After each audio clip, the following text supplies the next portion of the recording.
banked it in, and the game is tied. We're going to overtime. You wanted an overtime? I think you're going to get one. And we are headed to overtime. And we are through 4 in 60 minutes. Not enough. Oh, my God, we're going to overtime.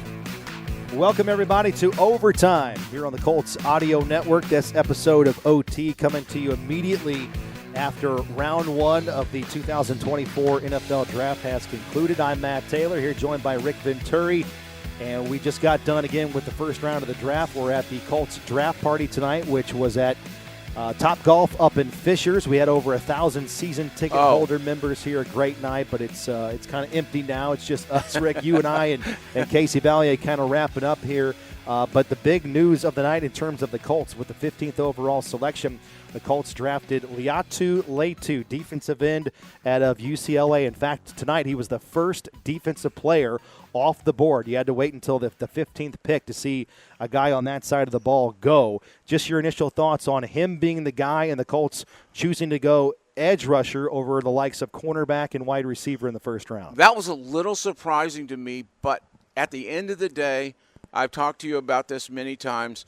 You know, I was taught early in my career, when you draft high, you take somebody that puts it in the end zone or somebody that knocks the quarterback down. Mm-hmm. So we've got to think in that sense that we've done our due diligence, that his health is good, which I don't have any doubt about, and he's a guy that knocks the quarterback down. I mean, I knocked him down 13 times, was a top guy in college. I think he's one of those guys. Again, the comp would be Trey Henderson, who's had 14 sacks and 13 sacks. With the Bengals. And, with the Bengals, with the Saints before that. They're almost the same guy if you look at the metrics. And so, I think you got a guy that can really impact the rush off the edge. When I look at him, what I see is a guy that is a better – and I don't mean this in a cliche. I mean this as a coach. He's a better football player than pure athlete. Mm-hmm. You can get a better pure athlete, but he's a better football player. He does what a rusher has to do. He's not a one-trick pony. He can run the edge and cut the edge, but he also has terrific use of hands. I mean, he's a big hand checker. He can counter inside. He can actually move inside and rush. So this is a guy with versatility, and most importantly, what he brings is production. Yeah, that production. I've said it all the years I've learned. You want athletes. Don't get me wrong. You want everything perfect, but at the end of the day, production never goes away. If a guy's production in college, he's probably going to give it to you. Yeah, 13 sacks last year, most by a Pac-12 player last season, tied for third on the all-time UCLA season list. 13 sacks, most by a Bruin since the 2012 season. How does he fit in? I mean, is he an immediate day one starter where he kind of supplants I think he has the to playing be. time of Kwity Paye or Dio Adengbo? I think he has to be. I think, and it's kind of interesting because I thought Ebukam really gave us a pretty damn good year.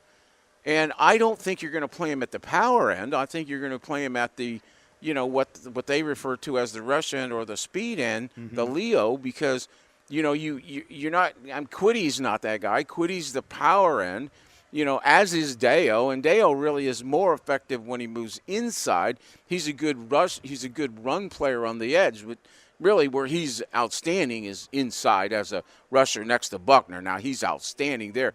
So I see him really as a day one starter, and that may not be, but I would like to think that if you take a guy 15th in this draft, that you are expecting him to have an impact on your team right away. Right. That's kind of what I said going into the draft, considering where the Colts are from a roster standpoint, right? With yes. 22 starters coming back and all the continuity. You. I said before the draft, this guy, whether you trade up, stay at 15, trade back. Got to impact you. He needs to be part of your top 10 best players. He's got to be a difference maker right off the bat. And I'd like to think he can be. Mm-hmm. I'm not going to sit here tonight and say from my heart I believe he definitely will be. I think he could be, and he needs to be. How much of a surprise was that pick for you? That's a surprise to me a little bit. I was next to positive that it would be a corner wide receiver.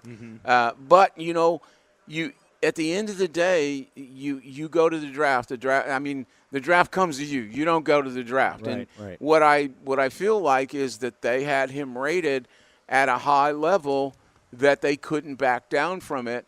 And I do really believe that in the back of their mind, they felt like they might be able to get a couple of those receivers later by moving back up. But I was afraid of what did happen with Worthy. I just felt like that Andy Reid, he said it, he mentioned his name before, and I felt like he was going to move up and get him. And so, it is what it is. You go on from there. I still think, we have to work on being better outside the numbers. So this second round, if we move up and we get up higher in that second round, I think that's going to be really important. I think 2 2s would be really important to us.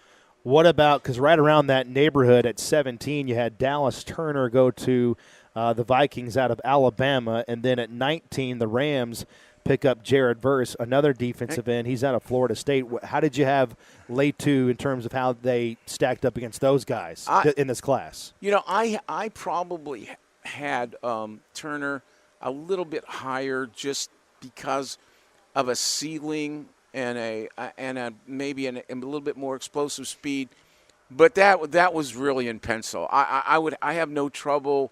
I think all 3 of them. You could throw a bag all 3 of them. So sure. if you end up going with Laiatu, I'm not going to be mad at it because I feel like you decided to go with the productive guy. Fine, that's your choice. And I don't think there wasn't a huge disparity between the 3 of them. So what does this do for the Colts and their draft board the rest of the weekend, primarily going into Friday night? I think it's vital that they come out at 2, and they're going to have to make some moves. I think they definitely still have to get a receiver and a cornerback. I don't think that need hasn't changed. No. The fact that you went with a rusher is your business, but that need, I'm just telling you, hasn't changed. So, and there's enough people there, I think, to get reasonable people. And a lot of wide receivers went off the board tonight, 8 of them, in fact. We knew about the top 3 guys. They were always going to be there. They were always going to go in the top 10. But, towards the end of the draft, we saw Ricky Pearsall go. You had some other wide receivers go. The guy that you really liked was Xavier Worthy. He goes 28 to the Chiefs. Yeah, he and Thomas, to me. Yeah, Brian Thomas goes to the Jaguars. After the top 3 were the 2 guys that I had. I knew the top 3 wouldn't make it, but I wanted one of those 2 guys. And so now like Pearsall is the first of the slots to go. Now you're going to see guys like McConkey, Wilson, from Michigan, guys that are slots. Now on the outside, there's still Franklin from Oregon. There's a couple other guys there. The other kid from Texas, the other Mitchell. Adonai Mitchell. There's still there's still some guys in that situation. And then on defense, you still have a few guys that, have a chance. DeJean is still there. Bullock, Bullard, those kind of guys are still there. But I do believe you have to get up high in that second round. Well, you've talked pretty openly going into the draft that, hey, a huge need here is winning on the outside on both sides of the ball, both at cornerback and wide receiver. Yeah. But those guys that you just mentioned that are left, Adonai Mitchell out of Texas, Ladd McConkey out of Georgia, among others. I mean, how much do they fix that need on offense to be able to go outside the numbers and push the ball down the field to fix what the Colts need? They're not going to be as good as that top 5 guys. Of course. Okay. That top 5 guys was in a class by themselves. I had them rated very highly. But in the second round, though, there's some of the guys you're mentioning, and there's some other guys, they could bolster it. I'm not going to put them in that same class, but they could make us better. Yeah, Keon Coleman, Javon Baker out of Central Florida, too. Yeah, Troy Franklin. Franklin out of Oregon can fly. I think you got to get speed here. Mitchell can fly. You got to get outside speed here. I don't think you want to go slot. You have Downs for that. You have Pittman for that. What we need is still that need hasn't changed. Yeah. You need that outside burst guy. All right, instant reaction here on Overtime with Rick Venturi. I'm Matt Taylor. Again, we just wrapped up the first round of the NFL draft. What other big takeaways did you have from the first round? Anything that really kind of blew you away? Well, I mean, obviously the Penix thing, blew you away. Not so much that Penix went as high as he did, but to who he went to. I mean, after they they put all that money, and you and I had the conversation on Wednesday. I really did like him. I expected him to be a first-round guy, more second half of the first round, but I expected, and I actually thought that Knicks would as well, just because it's a position you can't play without. Yeah, and it's an inflated position. But to me, with the exception of Penix, I mean, most of the guys went in a relative fashion as we had them rated, really. I mean, we had the 8 or 9 offensive linemen. We ended up with Leggett going and Pearsall going. We ended up with 7 receivers. I think I had with Leggett, I think I had 6, but there's 7 pretty close. All those offensive linemen, and then all the defensive guys that went, I mean, they're all good players. I mean, really. I mean, like if you ask me about the defensive ends, Latu, Turner, Verse, you can't go wrong. I mean, they're all good players. I guess it would just be your preference that day. Well, to wrap up here, I'm going to ask you, what's best case scenario tomorrow night for the Colts? Friday night. You might be listening to this on Friday, but you got 46 in round 2, 82 coming up in round 3. What I'd like for him to do is get in that top 5 in the second round. Somehow, some way, get up into that second round, and I think get that receiver, and then at 46, get that corner. I think you can get a corner at 46. He won't be a name guy, but I think you can get him. But I think you need to get up high to get the next best receiver now. All right, my friend. Well done tonight. We'll see you tomorrow. It was a blast. Absolutely. Tomorrow might be today, depending on when you're intaking Overtime here with Rick Venturi. I'm Matt Taylor. And like we said, we'll be back on radio and Colts.com and the Colts mobile app streaming-wise on Friday night for all the draft breakdown. We start at 7 o'clock. Again, on radio, we can be heard on 93 WIBC all night long, and then on 93.5 and 107.5 The Fan when Pacer coverage is over after their Game 3 matchup with Milwaukee in the playoffs in the Eastern Conference. But again, as always, we'll be streaming Colts.com and the Colts mobile app.